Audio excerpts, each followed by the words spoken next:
Today we're going to learn about cultivating in Farming Simulator 25. Use a cultivator, shallow cultivator, disc harrow, or power harrow to loosen the ground before you start sowing your crops. The implement needs to be lowered to work the soil. They mainly differ in terms of working speed, working width, and tractor power requirement. Regular cultivators are the most efficient against weeds, but dig up large stones.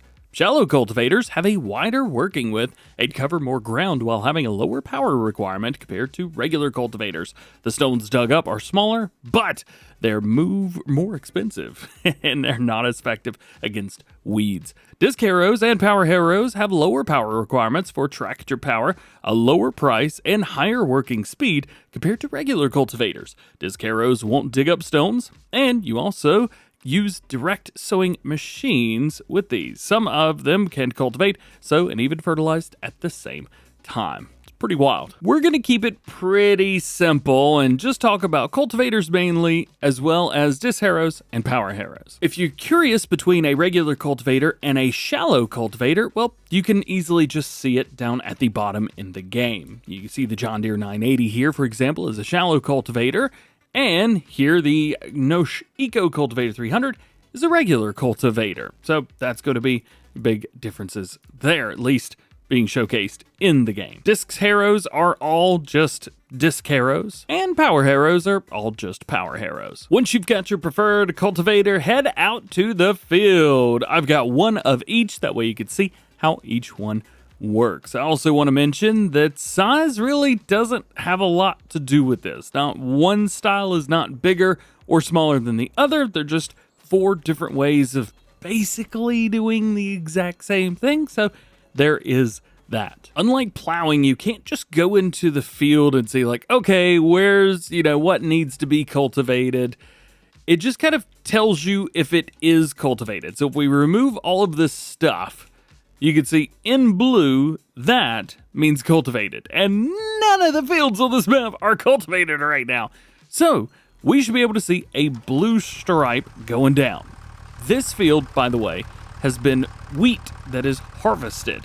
And we want to cultivate it, so we need to till all of that stuff under and prepare the field for the next harvest. So as we come along, we are good, and you can see that there are stones there. I do believe these are, well, some of them are smaller, some of them are a little bit bigger it looks, so some of them may be able to be rolled under, which is something we'll talk about in a separate video. You can check that out, but through here you can see we've got what look to be maybe medium stones, which can then be just rolled under. But that's kind of what everything looks like there. Let's run over here to our shallow cultivator now in the Challenger with a big old engine on it.